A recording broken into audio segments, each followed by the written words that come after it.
Well, thank you all for staying late. It's a bit of an oxymoron to have someone who works from the government to talk about cost effectiveness.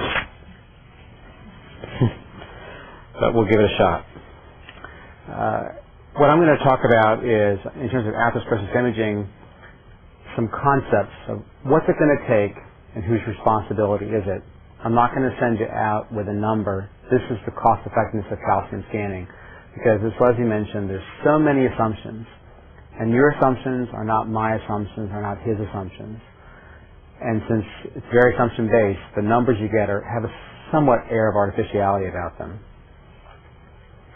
Certainly the leverage point is that in terms of calcium screening, the risk of heart disease, certainly developing coronary disease is certainly increased if calcium is present, and the potential thus exists to capture risk that's misclassified by heart disease risk factors.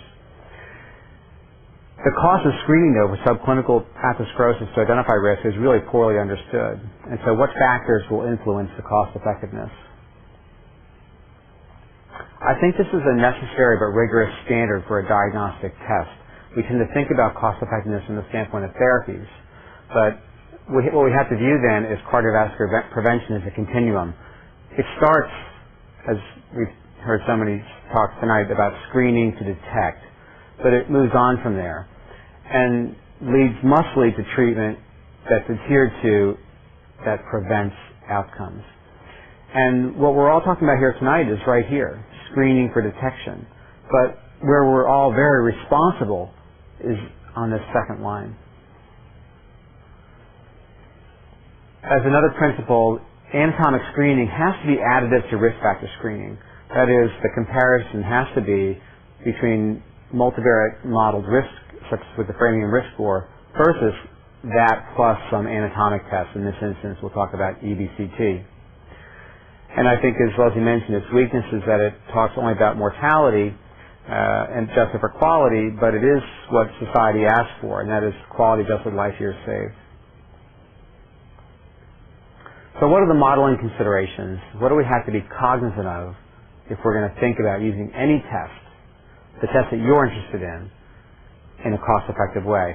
First of all, it begins, what's the population in which it's applied? What's the risk of that population? As Leslie mentioned, cost-effectiveness in a low-risk population will not be as high, as favorable as in a higher-risk population.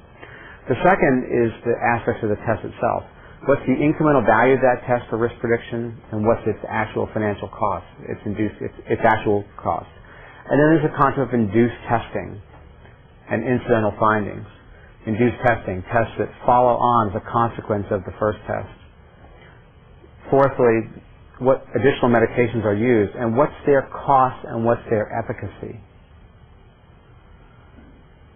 Lastly, there's the concept of utility. And utility is a really important concept when we think of quality adjusted life years saved. Utility is, if you've got arthritis, what's the value of every day compared to someone, for you, compared if you didn't have arthritis? Think about that for a minute. The burden of a diagnosis on a daily basis is measurable. And in fact, a study called the Beaver Dam study measured this in a screening population and asked people, what's life like for you with your diagnoses? Various diagnoses that were prevalent in the population. And in fact, for most symptomatic diagnoses, it was below 90%. Life was less than 90% as good as if they didn't have the diagnosis and using time trade-off methods. Even for a asymptomatic diagnosis like hypertension, where it engenders medications, visits, and so forth, quality of life is degraded. And so as we label people with subclinical diagnoses, we've got to think about the effect on the utility of life. And quite frankly, we don't know. No one has ever studied the utility of a year of life with a subclinical atherosclerosis diagnosis. It's something we don't know of. For hypertension, though, it's 94%. A 6% decrement in quality of life, and we'll come back to that. And so if you think about these variables and you sequentially model them, this is a model that Pat O'Malley and our group put together, and basically you start with screening, and you either do it risk factor screening alone, or you add an anatomic test. And this just shows one sequence of nodes through what gets to be a very complicated sequential model. But then you identify people as what their risk is, what the incremental risk shift is. There might be some induced testing. Some medications might ensue. There might be incidental findings from the scan. And then you've got to model in the effectiveness of the medicines and so forth. And what you wind up with is a number. That number is based very highly on assumptions and variables that you input. In a model I'm going to describe to you that's in press, we made a variety of assumptions. First is that there would be increased identification using EBCT of individuals at risk, and that shift would be to approximately fourfold increase. That is, there would be an incremental fourfold increase in risk in the identification of at-risk individuals using calcium scanning, and that it would occur at modest cost, around $400 per patient.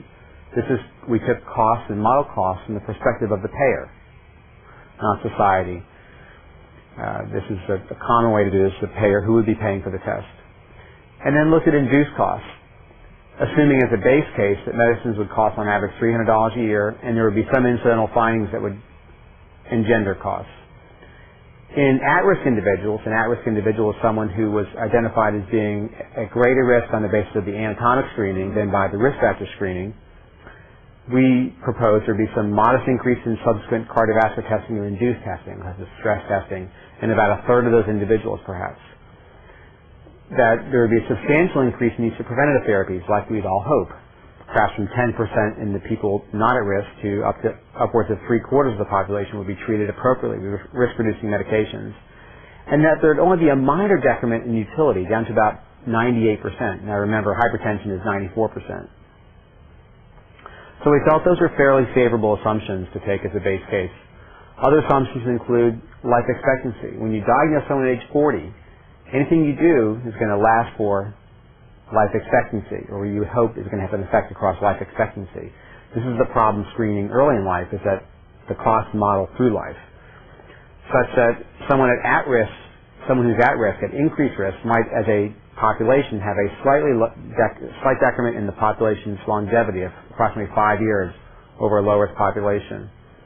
And that the efficacy of primary prevention would be about a 30% relative risk reduction for mortality.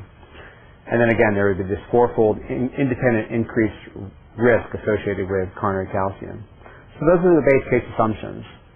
Keeping in mind they are a starting point. Using those assumptions in a lower risk population, you'd get around $90,000 for quality adjusted life years saved, going from screening to treatment. And this would make it modestly expensive by conventional standards. And the caveat here is many assumptions are made and applies to a certain population. What I'm going to talk about, and I think is important, and I want you to take home though, is sensitivity analysis. And I think this is particularly informative. What's the range across these assumptions that changes occur? And so you develop graphs like this, which shows the marginal cost effectiveness for a range of values of a variable. And so what you see here in this green line shows the combined anatomic with risk factor screening cost effectiveness across a range of values. Is that if you have a fourfold increased risk for calcium scanning, which is, and here's that base case assumption, at about $90,000 for quality adjusted life years saved, you've got a moderately expensive test. However, this number is in question.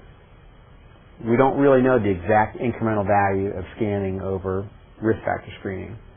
If it's only twofold, and I think some of DeTrano's work says it might just be twofold, then we're upwards in the range between $140,000 and $190,000 per quality adjusted life years saved. Not cost effective. If it's very powerful, even fivefold, the cost effectiveness starts getting more and more favorable. So one critical assumption is how good is your test? What's the push? And the push matters. It's not just fighting over whose test is better. It's not just trying to get papers published. It really determines the cost effectiveness. How much value, incremental value is there? How many additional people are identified? The next thing to consider is medication costs. If we assume in the base case $300 per year, where the base case gives $90,000 for quality adjusted life years saved, but if annual cost of additional medications required is only $100, we're in fact at a very we're at a cost-effectiveness range, keeping all other assumptions frozen. So doing nothing except getting the drugs to cost less, in fact, can importantly affect quality-adjusted life years saved, the cost effectiveness. On the contrary, just make the drugs $600 a year. Put them on Plavix instead of aspirin. Okay? And suddenly you've got $150,000 for quality-adjusted life years saved. Nothing else has changed. The test has the same effectiveness and so on and so forth. The drugs are just a little more expensive because this goes across many, many, many years of life. Another one, utility. This is a stunner. Okay, remember, utility is how valued is that year of life after the diagnosis. It's not how accurate it's a test. It's what's it do to the person's quality of life. This is our base case, 98%, $90,000 per quality-adjusted life years saved. Once you go below 98%, in fact, the cost effectiveness is dominated by utility. That is, that with more than a 2% decrement in quality of life, you can show that $1 million for quality-adjusted life years saved, because life just isn't worth living anymore. Now, that's a gross exaggeration, but you can see that we don't have any idea what that number is. And if hypertension is 94%, we better figure out what this number is before we go making any arguments about quality-adjusted life years saved. Incidental scan findings. We don't really talk about it much. It's a dirty little secret. How common are the incidental findings we get? If it ranges anywhere from 2% to 32%, you can see right around 20% there's an inflection. That if more than 1 in 5 people have an incidental scan finding that genders induced costs, we've got a problem. Some populations, older populations, populations from the middle sections of the country where there's a lot of pulmonary nodules, where there's a lot of extra testing, in fact, have very high rates of cost effectiveness of incidental findings. So we have to be mindful of incidental findings and the induced costs from those. And lastly, it's the mortality reduction on medications. The test is only going to make us treat people, and those treatments have to be effective. Otherwise, there's no even chance of cost effectiveness. And we assumed a 30% relative risk reduction for mortality. Beneath that, again, it's dominated. And so if we don't have effective therapies, if anything less than a 30% relative risk reduction in terms of mortality for our therapies, in fact, no screening test can be cost effective. So this is a tornado diagram showing you the different important variables, and and across a range of their values, the range of cost effectiveness observed. And it's a useful way to sort of portray the sensitivity of different variables on cost effectiveness within a model. What you see here is efficacy of primary prevention ranging from 50% relative risk reduction to 10% relative risk reduction, utility of medicine with the subclinical diagnosis ranging from 0.99 to 0.95, the predicted value of the test 5-fold increase to 2-fold increase, incidental scan findings, cost of medicines from $100 to $600, and the cost of EBCT ranging from free to $800. Basically, what matters most is these two things here. The predicted value of the test really isn't that strong, doesn't have that strong an influence. Incidental scan findings are not that strong. The cost of medicines, while important, is not that strong. Nor is the cost of the actual test. You can give the test away. It's what happens outside of the test. And if we don't have effective therapies, and if we degrade quality of life too much, it's all for naught.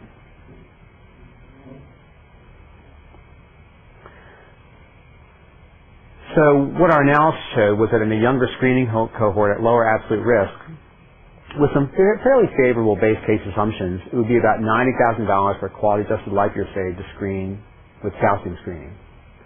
But the marginal cost is dependent on a variety of things. One is the independent incremental predictive power for calcium scanning over Framingham. It's got to be at over 4-fold, at least over 2-fold, or we're not going to get anything out of it. And then medications. We have to have, utility has to be over 0.98. This is not well defined. This should be defined. The efficacy of these treatments has to be strong, and they have to be low cost.